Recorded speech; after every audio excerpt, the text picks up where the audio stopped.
Project చెరువు కింద నీళ్లు తీసుకుంటే బంద్ చేసినాం, నీటి తీరువ రద్దు చేసినాం. అట్లా ఎన్నో సదుపాయాలు చేసుకున్నాం. రైతులు బాగా జరుగుతుండే.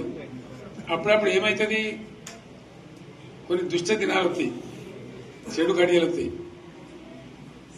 మనోళ్ళు కూడా అలవోకగా ఓట్లేశారు. మీరు గొప్పలో మీరు మాణిక్యరావుని గెలిపించారు.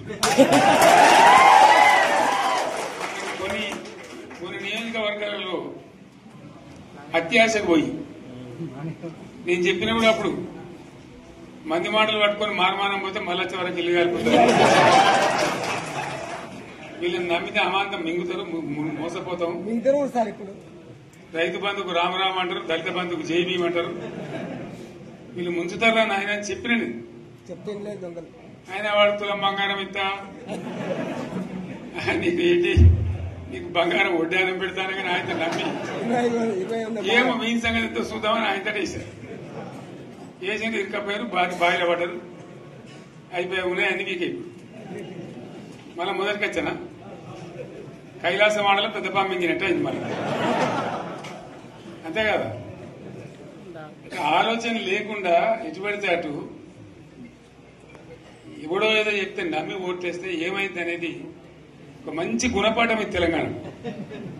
గ్యారంటీగా మంచిగా సంసారం జరుగుతుంది. జర తువ్వకచ్చినాం, రైతులు ఇంత ముఖం తెలివైతుండ్రి, ఇంత బాకీలు కట్టుకుంటుండ్రి. ఎంతో మంది పాపం సిటీలు వేసుకుంటారు, ఏదో వేసుకుంటారు. రైతు బంధు పైసలు పడితే ఎంత సంతోషం ఉంటుండే. ఆయన మీద గంగలు గడిచిపోయింది. ఇప్పుడు వాడు ఇతడో ఏడో భగవంతుని కనుక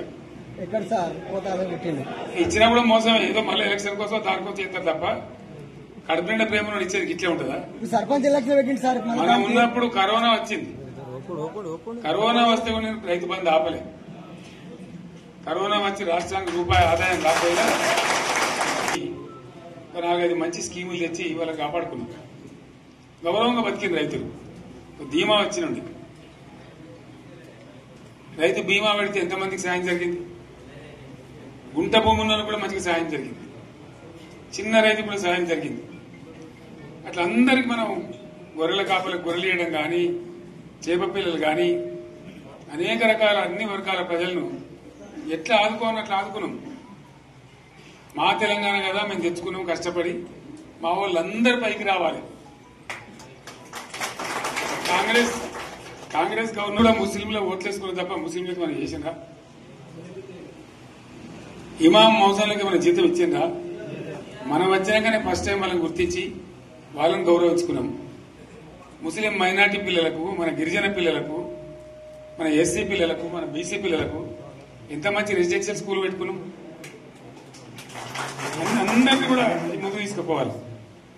ఇవాళ మన కళ్ళ ముందని నాకు బాధ కలిగేది ఏంటంటే, చిన్న వర్గాల ప్రజలు కాన్వెంట్ స్కూళ్ళలో చదివించలేరు, వాళ్ళ పిల్లలు కూడా బాగా చదవాలని చెప్పి ఎస్సీలకు, బీసీ, మన మైనార్టీ సోదరులకు గురుకుల పాఠశాలలు పెట్టారు.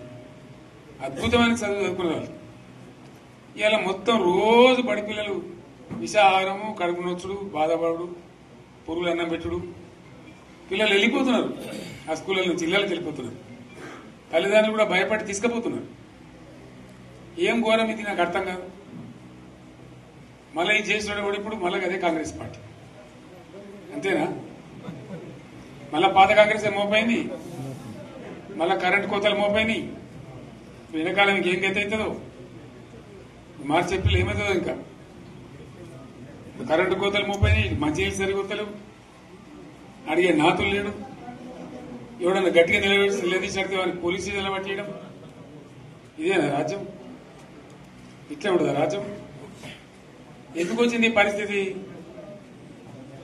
చెప్తా. నాకు తెలిసి నాకేం గుర్తులేదు. నేనేమంటున్నా అంటే, ఇట్లా అనేక పనులు చేసుకున్నాం మనం. గోదావరి నుంచి నీళ్లు తెచ్చుకున్నాం. నీళ్లు తెచ్చుకొని మంచినీళ్ళ తర్వాత సాగునీళ్ళు ఎంపడబడ్డాయి. మెదక్లో యువతల ప్రాంతం అంతా కొంత అందినాయి నీళ్లు, పాత మెదక్ జిల్లాలో. నీటికి మిగిలిపోయినాయి మన 2 తాలూకాలు, నారాయణఖేడ్, జైరాబాద్. వాళ్ళకి నీళ్లు కావాలి. ఎట్లా రావాలి గోదావరి నీళ్లు? సింగూరు ఒక టైంలో నిండుతుంది, ఒక టైంలో నిండదు. మరి నిండినప్పుడు ఎట్లా? గోదావరి నీళ్ళే దిక్కు